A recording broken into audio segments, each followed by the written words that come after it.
students, a very good evening, and I wholeheartedly welcome you all for Enlightened Educators. And ಭಾಳಷ್ಟು ಜನ ಈ ಒಂದು ವಿಡಿಯೋನ ನೋಡಿದ್ದೀರಾ, how to pass network analysis in one day, and ಇದನ್ನು ಆದಷ್ಟು ಜನ ಉಪಯೋಗ ಕೂಡ ಮಾಡ್ಕೊಂಡಿದ್ದೀರಾ. ಸೊ ತುಂಬ ಖುಷಿ ಆಗುತ್ತೆ. ಬಿಕಾಸ್ ನಾವು ಕೊಡೋಂಥ ಏನು ಇಂಪಾರ್ಟೆಂಟ್ ಕ್ವೆಶನ್ಸ್ ಇದೆ ಅದರಲ್ಲೇ ಬಂದಿರೋದು, ಹೊರತು ಬೇರೆ ಯಾವುದರಲ್ಲೂ ಬಂದಿಲ್ಲ. ಒಂದು ನಂಬರ್ ಚೇಂಜ್ ಆಗಿರ್ಬೋದು ಅಷ್ಟೇ, but the structure of the circuit and all the others are same. And the structure of the numerical problems agide, structure of the numerical problem is the same, but the numbers are changed. Circuit al adre circuit al baranta ondu resistance number agirbodu, voltage number agirbodu, current number agirbodu, illa inductance number agirbodu, capacitance number agirbodu, idu change agutte ಹೊರತು ಬೇರೆ ಏನು change ಆಗಲ್ಲ. I am damn sure that my important questions will help you a lot. ದಯವಿಟ್ಟು ಈ ಒಂದು video ಮುಖಾಂತರ ಅದನ್ನೆಲ್ಲ ನೋಡಿದ್ದೀರಾ ಅಂತ ನಾನು ಭಾವಿಸಿದ್ದೀನಿ. ಆ್ಯಂಡ್ ನಾನು ಇವತ್ತು ಬಂದು ಮಾತಾಡ್ತಾ ಇರೋವಂಥ ವಿಷಯ ಏನಪ್ಪ ಅಂತ ಹೇಳಿದ್ರೆ, last minute information for network. ತುಂಬ ಜನಕ್ಕೆ ನೆಟ್ವರ್ಕ್ ಅನಾಲಿಸಿಸ್ದು ಹೇಗೆ ಅಟೆಂಪ್ಟ್ ಮಾಡಬೇಕು ಅನ್ನೋದೊಂದು ಐಡಿಯಾ ಇರೋದಿಲ್ಲ. Like how to attempt in exams ಅಂತ, ಅದ್ರದ್ದು ಒಂದು ಸಣ್ಣ ಗ್ಲಿಂಪಸನ್ನು ಕೊಡಲಿಕ್ಕೆ ಇಷ್ಟಪಡ್ತೀನಿ. ಸೊ ಫಸ್ಟ್ ಥಿಂಗ್ ಏನು ಅಂತ ಹೇಳಿದ್ರೆ, ಲಾಸ್ಟ್ ಟೈಮು ಕೊಟ್ಟಿದ್ದೆ, ಈ ಸರಿನೂ ಕೊಡ್ತಾ ಇದ್ದೀನಿ. ಫಸ್ಟ್ ಥಿಂಗ್ ಏನು ಅಂತ ಹೇಳಿದ್ರೆ, ನಾನು ಹೇಳಿದಂಥ ಆರ್ಡರ್ನೇ ನೀವು ಪ್ರಾಕ್ಟೀಸ್ ಮಾಡಿದ್ದೀರಾ ಅಂತ ನಂಬಿದ್ದೀನಿ. That is 1, 2, 5, 4 and 3. Right? 1, 2, 5, 4 and 3. ಓಕೆನಾ? ಇದು ನಿಮ್ಮ ಆರ್ಡರ್ ಆಗಿರುತ್ತೆ. ಓಕೆನಾ? ಸೊ ಈಗ ಏನಾಗಿದೆಪ್ಪ ಅಂತ ಹೇಳಿದ್ರೆ ನಿಮಗೆ ಒಂದೊಂದ್ಸತಿ ಹೆಂಗಾಗುತ್ತೆ ಅಂದರೆ, the question paper will be in such a way that you will feel it difficult. And ನೀವು ಇಡೀ ಕ್ವಶನ್ ಪೇಪರ್ನ ಸ್ಕ್ಯಾನ್ ಮಾಡಿ ನೋಡಿದಾಗ ನಿಮಗೆ ಯಾವುದು ಸುಲಭ ಅನಿಸುತ್ತೆ ನೀವು ಅದನ್ನು ಬರೆಯೋಕ್ಕೆ ಪ್ರಾರಂಭ ಮಾಡೋ ಥರ ಆಗೋಗುತ್ತೆ. ಅಲ್ಲಿ ಕ್ವಶನ್ ಪೇಪರ್ ನೋಡಿದಾಗ ನೀವು ಓದ್ರೋ ಆರ್ಡ್ರಲ್ಲಿ ನೀವು ಬರೆಯೋದಕ್ಕೆ ಆಗಲ್ಲ. ಹೆಂಗಾಗುತ್ತೆ ಅಂದರೆ ಎಲ್ಲ ನೋಡ್ತಾನೇ ಇರ್ತೀರಾ. ಅಯ್ಯೋ ಯಾವ್ದು ಗೊತ್ತೋ ಅದನ್ನು ಬರೆಯೋಣ ತಳಿ, ಯಾವ್ದು ಚೆನ್ನಾಗಿ ಗೊತ್ತು ಅಂತ ನೋಡ್ತಾನೇ ಇರ್ತೀರಾ. ಓಕೆನಾ? ಸೊ ಹಂಗೆ ನೋಡ್ಕೊಂಡು ಬರೀತಾ ಇರ್ತೀರಾ. ಆ ಥರನೂ ಆಗೋ ಚಾನ್ಸಸ್ ಉಂಟು. ಸೊ ಹಾಗಾಗಿ ನೀವೇನು ಮಾಡಬೇಕು ಅಂದರೆ, if in case the first case if the question paper is easy, if the question paper is up to the mark for you, easy ಅಲ್ಲ, up to the mark for you, ನಿಮ್ಮದು personal matter ಆಗುತ್ತೆ. Because ನಾವು ಒಬ್ರು easy ಇರುತ್ತೆ, ಒಬ್ರು ಕಷ್ಟ ಇರುತ್ತೆ network paper. ಅದು ನಾವು ಜಡ್ಜ್ ಮಾಡೋಕ್ಕಾಗಲ್ಲ. ಎಲ್ಲರಿಗೂ ಈಸಿ, ಎಲ್ಲರಿಗೂ ಕಷ್ಟ ಅಂತ ಹೇಳೋಕ್ಕೂ ಆಗಲ್ಲ. ದಡೇನು. So up to the mark ಇದ್ದರೆ, ಸೊ ನೀವೇನು ಮಾಡ್ತೀರಾ ಅಂದರೆ, on what order you have started studying, ಅಂದರೆ ನೀವು ಫಸ್ಟ್ ಯಾವುದು ಓದಿದ್ದೀರಾ, ನೆಕ್ಸ್ಟ್ ಯಾವುದು ಓದಿದ್ದೀರಾ, ಅದನ್ನು ನೆಕ್ಸ್ಟ್ ಯಾವುದು ಓದಿದ್ದೀರಾ, ನಿಮಗೆ ಯಾವ ಆರ್ಡರಲ್ಲಿ ನೀವು ಓದಿದ್ದೀರಾ ಆ ಆರ್ಡರಲ್ಲೇ ಅಟೆಂಪ್ಟ್ ಮಾಡಲಿಕ್ಕೆ ಟ್ರೈ ಮಾಡಿ. Or else if the question paper is very bad that you don't have anything to write, ಆ ಥರ ನಿಮಗೆ ಅನ್ನಿಸ್ದಾಗ ನಿಮಗೆ ಯಾವ್ದು ಚೆನ್ನಾಗಾಗುತ್ತೆ ಅದನ್ನು ಫಸ್ಟು ಬರೀರಿ. ಓಕೆನಾ? ದ ಫಸ್ಟ್ ಐಡಿಯಾಲಜಿ ಇಸ್ ನಿಮ್ಗೆ ಯಾವ್ದು ಚೆನ್ನಾಗಾಗುತ್ತೆ ಅದನ್ನ ಬರೀಬೇಕು first. Ideologies which you know well, right first, irrespective of module.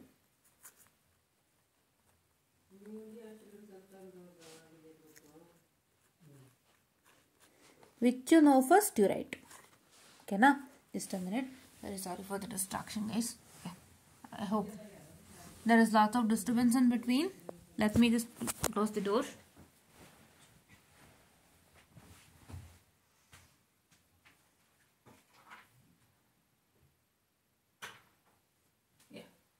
So now it's proper. Well done. Yeah. Which you know first you have to write, irrespective of module. Right? This is the first point that you have to follow. So ತುಂಬ easy ಇತ್ತು paper ಅಂತಂದರೆ, ನೀವು ಓದಿರೋ ಆರ್ಡ್ರಲ್ಲೇ ನನಗೆಲ್ಲ ಗೊತ್ತು ಚೆನ್ನಾಗಿ, ಅಂದರೆ ನಾನು ಹೆಂಗೆ ಓದ್ಕೊಂಡು ಹೋಗಿದ್ದೆ ಅದೇ ಆರ್ಡ್ರಲ್ಲಿ ಚೆನ್ನಾಗಿ ಕೊಟ್ಟಿದ್ದಾನೆ ಅಂದರೆ ನೀವು ಹಾಗೆ ಬರಿಬೋದು. ಇಲ್ಲ ನಿಮಗೆ ಯಾವುದಾದ್ರು ಪೇಪರ್ ತುಂಬ ಕಷ್ಟ ಕೊಟ್ಟಿದ್ದಾರೆ ಅಂದರೆ ಯಾವ್ದು ಚೆನ್ನಾಗಿ ಗೊತ್ತು ಅಂತ ಆರಿಸ್ಕೊಂಡು ಬರೀರಿ. But first impression is the best impression by the way network. ಆಯಿತಾ? ಓಕೆ. ಸೆಕೆಂಡ್ ಒನ್ ಏನು ಅಂತ ಹೇಳಿದ್ರೆ,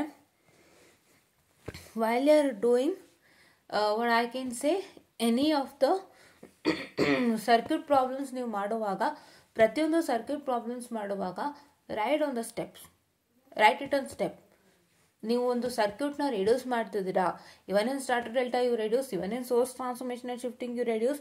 ಆಯಿತಾ? ಅದೆಲ್ಲ ನೀವು ಮಾಡುವಾಗ try to write in steps. Write step 1 and write what is that what I can say what I can say you are going to do. ಅಂದರೆ ನೀವು ಯಾವ ಒಂದು ಸ್ಟೆಪ್ಪನ್ನು ಮಾಡ್ತಿದ್ದೀರಾ ಅಂದರೆ ನೀವು ವೋಲ್ಟೇಜ್ನ ಒಂದು ವೋಲ್ಟೇಜ್ ಇನ್ ಸೀರೀಸ್ ವಿತ್ ರೆಸಿಸ್ಟೆನ್ಸ್ನ current in parallel with resistance ಮಾಡ್ತಾ ಇದ್ದೀರೋ, ಅಥವಾ ಕರೆಂಟ್ ಇನ್ ಪ್ಯಾರಲಲ್ ವಿತ್ ರೆಸಿಸ್ಟೆನ್ಸ್ನ voltage in series with resistance ಮಾಡ್ತಾ ಇದ್ದೀರೋ, ಇದು ಏನು ಆಪರೇಷನ್ ಮಾಡ್ತಾ ಇದ್ದೀರೋ ಅದನ್ನ just mention it in English and write the diagram. ಇದನ್ನ ನೀವು ಫಾಲೋ ಮಾಡಬೇಕು ವಿತೌಟ್ ಫೇಲ್. ಆಯ್ತಾ? Okay. Yeah. And the next thing is especially in mesh analysis don't forget to write the diagram. Diagram ಅನ್ನು ಬರೀಲೇಬೇಕು. And ಆ ಡಯಾಗ್ರಾಮ್ದು if in case it's a super mesh ಆಗಿರ್ತಾರೆ ಏನಾಗುತ್ತೆ ಅಂತಂದರೆ ಸೂಪರ್ ಮೆಶ್ನೇ have to mark in the diagram without fail. If it is a normal mesh analysis also write the diagram. Normal mesh analysis ಆಗಿರ್ತಾರೆ write diagram along with what? Along with you have to mark the mesh. Marking the mesh is very important. Mesh mark ಮಾಡಬೇಕು. Okay? And in the next case, if it is super mesh analysis, ಒಂದು extra. Super mesh ಆಗಿದ್ದರೆ ಏನಾಗುತ್ತೆ? Yes. super mesh analysis ಆಗಿದ್ದರೆ you have to mark the super mesh. Super mesh mark ಮಾಡಬೇಕು along with the loops. ಆ ಮೆಶ್ನ mark ಮಾಡಬೇಕಾಗತ್ತೆ. That is like putting like this arrow mark. This is current I1 and here is current I2 and here is current I3. ಇದು ಎಷ್ಟು mesh ಇದೆ ಅದನ್ನ mark ಮಾಡಿ with currents. Okay? Yeah. And then take properly the symbols. That is most of the symbols that everyone take as positive to negative as negative and negative to positive as positive. ಇದೇ ತಗೊಳ್ಳೋಂಥದ್ದು, ಇದನ್ನ ತಗೊಳ್ಳಿ. ಆಯಿತಾ? This symbol has to be followed in mesh. Aita? Okay. Even in the case of nodal analysis also, what you have to do is, you have to write it properly. So, mesh ಅಲ್ಲಿ ಏನೇನು ಮಾಡಬೇಕು? First ಒಂದು ಡಯಾಗ್ರಾಮ್ನ ಬರ್ಕೊಂಡು, ಕೊಟ್ಟಿರೋ ಡಯಾಗ್ರಾಮ್ನ ಬರ್ಕೊಂಡು, ಕೊಟ್ಟಿರೋ ಡಯಾಗ್ರಾಮ್ನ ನೀಟಾಗಿ ನೀವು ಮೆಶಸ್ ಎಲ್ಲ ಮಾರ್ಕ್ ಮಾಡಿಬಿಟ್ಟು, and you have to name the meshes by the way. Naming the mesh is very important. Okay. Yeah. How ಅಂದರೆ, if this is a mesh, if the current flowing is I1, so this is A,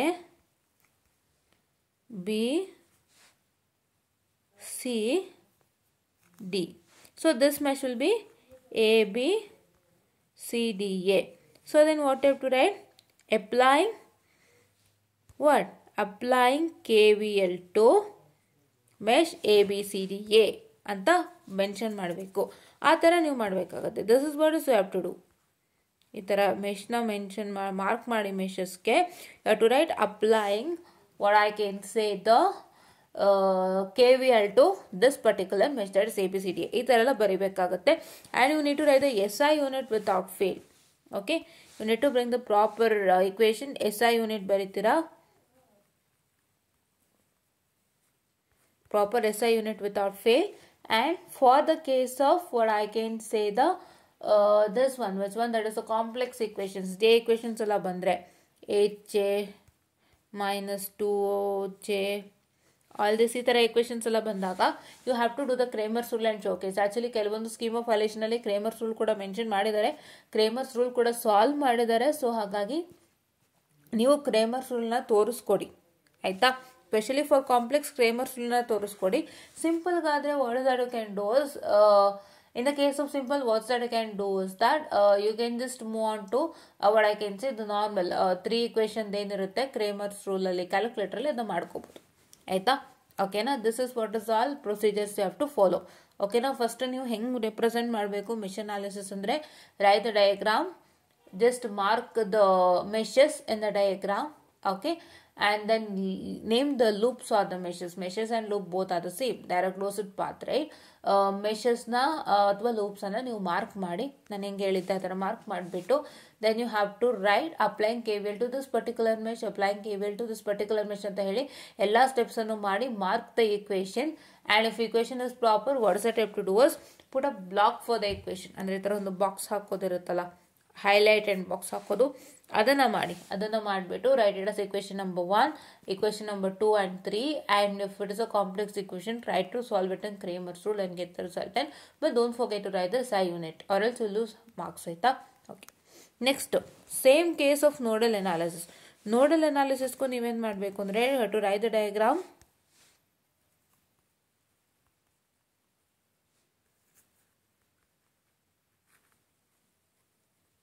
Okay, write the diagram.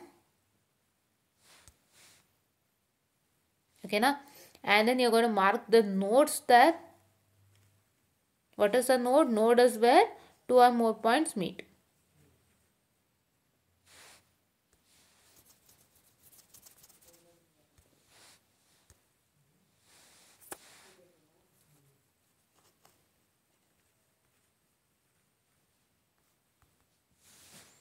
mark the I'm sorry, not notes, I'm sorry, ಯಾರೋ notes ಕೇಳಿದ್ರು ನಂಗೆ ಅದೇ ಜ್ಞಾನ ಬಂತು ಇವಾಗ ನೋಡಿದಿರಿ ಅಲ್ಲ.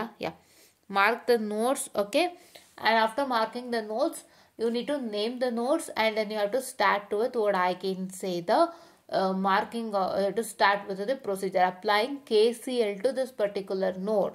Node 1, node 2, node 3. Applying KCL to node 1, applying KCL to node 2, applying KCL to node 3. Same KCL ಬಂದಾಗಲೂ 3 question ಬರುತ್ತೆ. And the 3 question what should I have to do is you're going to put it into what? You're going to put it into the calculator and get the result. If so it's a complex, try to do Cramer's rule without fail. ಆಯ್ತಾ? Okay. And the next thing is while doing nodal analysis, please do make sure that you should have an idea that node is a one wherein two or more points meet at one single point. Two or more elements meet at one single point. Right? How is the node? How is the node? Node is like this, wherein three resistors are meeting at one single point. This is node. Right? What is a mesh? Mesh is a closed path. Okay, so meshes are closed path and node is like this. So what is it you have to do is, I'm sorry for the distraction. What's upside? What is that you have to do is you have to carefully look at the things and start doing it. Right? ನೀಟಾಗಿ ಥಿಂಗ್ಸನ್ನು ನೋಡಿಬಿಟ್ಟು ಆಮೇಲೆ ನೀವು start ಮಾಡಿ. Whatever you have learn you just have to keep it in your mind while doing. And mesh analysis ಮಾಡ್ಬೇಕಾದ್ರೆ ಏನಾದ್ರು ಕಷ್ಟ ಬಂತು ಅಂದರೆ ನೀವು ಓದಿರೋದನ್ನ ಒಂಚೂರು ನೋಡಿಕೊಂಡು try to apply it without fail. Right? Try to apply it without fail. ನೀವೇನೇನು ಓದಿದ್ರೆ ಅದನ್ನೆಲ್ಲ ತಲೆನಲ್ಲಿ ಹಾಕ್ಕೊಂಡು ಅದನ್ನೆಲ್ಲನೂ ನೀವು ನೋಡ್ತಾನೆ ಯೋಚನೆ ಮಾಡಿ ನೀವೇನೇನು ಓದಿದ್ರಿ, how what and all the kind of circuits have done ಅಂತ. After all that whatever the circuits have done, whatever you remember, ಅದು ನೋಡಿಕೊಂಡು ಅದ್ರದ್ದೇನಾದ್ರು ಒಂಚೂರು ನಾವು ಕೊಟ್ಟಿರೋ ಲೆಕ್ಕಕ್ಕೆ ಹಾಕ್ಬೋದು. If in case you don't know ಅಂದಾಗ ಅದನ್ನ ಒಂದು ಸಣ್ಣ ಪ್ರಯತ್ನ ಮಾಡ್ಬೋದು. This is what is you can do. Right? Even in module 2 also the same thing. Module 2 ಕೂಡ ಏನಾಗುತ್ತೆ, so have to take up a open and short circuit ಅಲ್ವಾ. So your current as open circuit and voltage as short circuit. Right? C is as I'm sorry for the distraction happening there. Open circuit and voltage as short circuit. Right? So ಈ ಥರ ಎಲ್ಲ ಮಾಡ್ಕೊಂಡ್ಮೇಲೆ ಡಯಾಗ್ರಾಮ್ನ ನೀವು have to write the what I can say the ಡಯಾಗ್ರಾಮ್ಸ್ಗಳು ಬರೀತಾನೆ ಇರಬೇಕು. ಇದೆಲ್ಲ ಮಾಡಿದ್ಮೇಲೂ ಕೂಡ keeping one term is independent. ಒಂದು ವೋಲ್ಟೇಜ್ನ ಇಂಡಿಪೆಂಡೆಂಟ್ ಆಗಿಡೋದು, ಕರೆಂಟ್ನ ಇಂಡಿಪೆಂಡೆಂಟ್ ಆಗಿಡೋದು, those things and all you don't superposition. Right? ಅದನ್ನೆಲ್ಲ ನೀವು ಮಾಡಿ have to write lots of diagrams and get the resultant. This is what is all you have to do. Okay, Thevenin's and Norton's ಅಲ್ಲೂ ಕೂಡ you will do the open circuit and short circuit ಮಾಡಿಬಿಟ್ಟು ಅದಾದಮೇಲೆ ನೀವು just you will use whatever the procedure required, either mesh, node or any other procedure. ಅದನ್ನೆಲ್ಲ ನೀವು ನೀಟಾಗಿ drawing ಬರೆದು equation ಬರೆದು ಎಲ್ಲನೂ ನೀಟಾಗಿ ಮಾಡಿ ತೋರಿಸಿ. ಆಯಿತಾ? ಆ್ಯಂಡ್ ಫಿಫ್ತ್ ಮಾಡ್ಯೂಲ್ಸೇ resonance and two port network. ನೀವು ಯಾವ್ದು ತೊಗೊಂಡಿದ್ರೆ ಅದ್ರ ಮೇಲೆ ಹೋಗುತ್ತೆ. ರೆಸೊನೆನ್ಸ್ ಆದರೆ ನೀಟಾಗಿ ಡಿರೈವೇಷನ್ಸನ್ನು ಬರೀರಿ. Please to make sure that you solve the problems easily and formula ಕರೆಕ್ಟಾಗಿ ಬರೀರಿ ಆ್ಯಂಡ್ SI ಯೂನಿಟ್ಸ್ ಪ್ರಾಪರಾಗಿ ಬರೀರಿ. ಓಕೆನಾ? This is what is all I say for resonance. And two port ನೆಟ್ವರ್ಕ್ಗಾದರೆ what's that you have to do is you have to write the derivation proper. You don't get confused with conversion of one parameter to other parameter. ಅದನ್ನು ಓದಿದರೆ ಕ್ಲೀನಾಗಿ ಓದ್ಕೊಂಡು ಅದನ್ನ ಬರೀರಿ. And then you have to write with the problems ಕೂಡ ತುಂಬ ಅಚ್ಚುಕಟ್ಟಾಗಿ ನೀಟಾಗಿ ಮಾಡ್ಕೊಂಡು ಹೋಗಿ. No worries. ರೈಟ್? ಅಚ್ಚುಕಟ್ಟಾಗಿ ನೀಟಾಗಿ ಮಾಡಿ. ಅದರಲ್ಲೂ ಕೂಡ ಇದೇ ಥರ ಆಗುತ್ತೆ. So open and short circuit ಒಂದಿಷ್ಟು ಪ್ರೊಸೀಜರ್ಗಳು ಬರುತ್ತೆ. ಅದನ್ನೆಲ್ಲ ಮಾಡಿಬಿಟ್ಟು you have to start with the procedures of nodal analysis and mesh analysis and all others you have to do the procedure. ಅದೆಲ್ಲ ನೀವು ಮಾಡ್ಕೊಳ್ಬೇಕು. ಓಕೆನಾ? So this is what is in fifth model. Laplace transform ಅಲ್ಲಾದರೆ it is nothing. You will get simple questions. Say find the Laplace transform of the following signals ಅವೆಲ್ಲ ಕೇಳ್ತಾರೆ. So ಅದರದ್ದು ನೀಟಾಗಿ process ಮಾಡಿ, ಇಂಟಿಗ್ರಲ್ ಪ್ರೋಸೆಸ್ನ ಕರೆಕ್ಟಾಗಿ ಗಮನದಲ್ಲಿಟ್ಟು ಮಾಡಿ ಓಕೆನಾ. All this you have to look at. And ಯಾವುದೇ ಒಂದು ಮಾಡಬೇಕಾದ್ರೂ ಕೂಡ ಫಸ್ಟು ಫಾರ್ಮುಲಾಗೆ ಗಮನ ಒತ್ತು ಕೊಡಿ. ರೆಸೊನೆನ್ಸಲ್ಲಿ ಮತ್ತು ಲ್ಯಾಪ್ಲೇಸಲ್ಲಿ ಸ್ವಲ್ಪ ಫಾರ್ಮುಲಾಗಳು ವರ್ಕ್ ಜಾಸ್ತಿ ಆಗುತ್ತೆ. ಸೊ ಅದನ್ನೆಲ್ಲ ನೀವು ನೀಟಾಗಿ ಬರೆದು ಒಂದು ನೀಟಾಗಿ ರೆಪ್ರೆಸೆಂಟ್ ಮಾಡಿ, so that it will be of good thing. And even ಡಿರೈವೇಷನ್ನು ಕೂಡ ಚೆನ್ನಾಗಿ ಪ್ರೆಸೆಂಟ್ ಮಾಡಿ ನೀಟಾಗಿ ಬರೀರಿ. Don't miss any step. If you are missing any step ದಯವಿಟ್ಟು ಏನು ಗೊತ್ತೋ ಅದನ್ನು ಬರೀರಿ, ಡೋಂಟ್ ಮಿಸ್ ಇಟ್, ಆಯಿತಾ. ಆ್ಯಂಡ್ ಮೇಯ್ನಾಗಿ ನೆಟ್ವರ್ಕ್ ಅನಾಲಿಸಿಸ್ಗೆ ಬೇಕಾಗಿರೋಂಥದ್ದು ತಾಳ್ಮೆ. ಡೋಂಟ್ ಲೂಸ್ ಯರ್ ಹೋಪ್ಸ್ ಕಳ್ಕೊಳ್ಳೋದು. ಪೇಪರ್ ನೋಡಿದ ತಕ್ಷಣ ಟೆನ್ಷನ್ಗೆ ಒಂಥರ ಮರ್ತೋಗೋದು ಬೇಡ. ಏನು ಓದಿದ್ದೀರ ಅದನ್ನು ತಲೆಗೆ ಹಾಕ್ಕೊಳ್ಳಿ. ನಿಮಗೇನೇನು ಗೊತ್ತೋ ಅದನ್ನೆಲ್ಲ ಫೀಡ್ ಮಾಡಿರ್ತೀರ ಮೈಂಡಲ್ಲಿ. ಸೊ ಅದು ನೀವೇನು ಮಾಡ್ತೀರಾ ಅಂದರೆ, ನೀವು ಕ್ವಶನ್ ಪೇಪರ್ನ ನೀಟಾಗಿ ನೋಡುವಾಗ ನೀವು ಏನೇನು ಓದಿರೋ ಅದನ್ನೆಲ್ಲ ರೀಕಲೆಕ್ಟ್ ಮಾಡಿಕೊಂಡು you have to think, can I apply what and all have studied for this particular ಅಂತ ನೋಡಿಕೊಂಡು ಎಷ್ಟು ಸಾಧ್ಯನೋ ಅಷ್ಟನ್ನು ಅಪ್ಲೈ ಮಾಡಿ. It is all the question paper how you get is whatever the knowledge you have got into your head. ಆ ನಾಲೆಡ್ಜ್ನ ತೆಗೆದು ನಾನು ಆನ್ಸರ್ ಸ್ಕ್ರಿಪ್ಟಿಗೆ ಹಾಕಬೇಕು ಅನ್ನೋ ಥರ.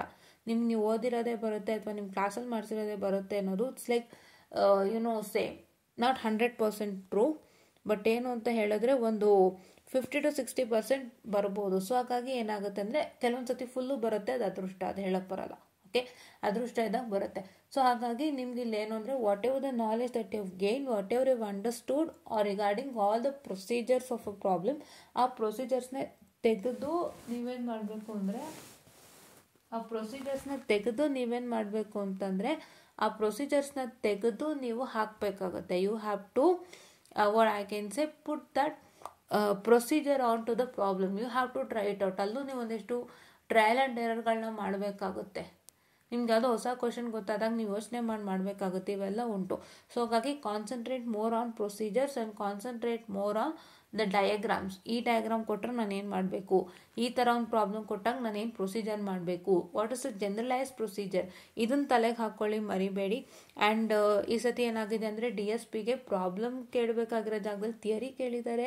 ಆ್ಯಂಡ್ ಆ ಥಿಯರಿ ಎಲ್ಲನೂ ಸ್ಟೂಡೆಂಟ್ಸ್ ಬರೀ ಕಷ್ಟಪಟ್ಟಿದ್ದಾರೆ. ಆಸ್ ದೋ ದೇನೋ problem regarding that they are facing problems to write theory.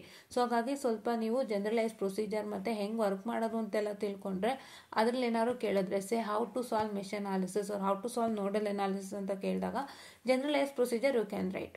So ಅದನ್ನು ದಯವಿಟ್ಟು ಮಿಸ್ ಮಾಡಬೇಡಿ. ಬಿಕಾಸ್ DSP ಆಗಿದ್ದು ಅದನ್ನೇ ಜನರಲೈಸ್ ಪ್ರೊಸೀಜರೇ ಕೇಳಿದ್ದಾರೆ, ಬಟ್ ಸ್ಟೂಡೆಂಟ್ಸ್ಗೆ ಬರೆಯೋಕ್ಕಾಗಿಲ್ಲ. ಸೊ ಅದನ್ನು ನೀವು ಜನರಲೈಸ್ ಪ್ರೊಸೀಜರ್ ಅರ್ಥ ಮಾಡ್ಕೊಂಡಿದ್ರೆ ಯು ಕ್ಯಾನ್ ರೈಟ್ ಇಟ್. ಓಕೆನಾ.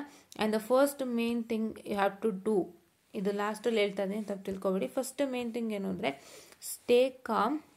ಬಿಕಾಸ್ ನೀವು ಕಾಮ್ ಆಗಿಲ್ಲ ಅಂದರೆ ನೀವು ಮಾಡೋ ಎಡವಟ್ಟೇನೋ ಫ್ರಂಟ್ ಶೀಟಲ್ಲೇ ಎಡವಟ್ಟು ಮಾಡ್ತೀರ. ನೀವು first stay com,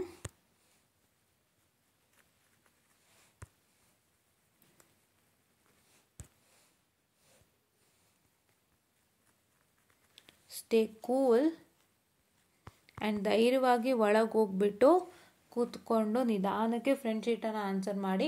after you answer the front sheet, ನೀವು ನಿಮ್ಮ ಫ್ರಂಟ್ ಶೀಟ್ನ ಆನ್ಸರ್ ಮಾಡಿದಾಗ ಸೊ ಹಾಗಾಗಿ ಫ್ರಂಟ್ ಶೀಟನ್ನು ನೀಟಾಗಿ ಆನ್ಸರ್ ಮಾಡಿದ್ರೆ ನೀವು ಎಲ್ಲನೂ ಚೆನ್ನಾಗಾಗುತ್ತೆ. So stay calm, stay cool, have idea on the procedures and have idea on how to work out with the problem and try to apply it as much as possible according to the given question paper. Okay na? So this is what is all I tell you ಅಂತ ಹೇಳ್ತಾ thank you, all the best. ಎಲ್ಲರೂ ಚೆನ್ನಾಗಿ ಮಾಡಿ. ಓಕೆನಾ.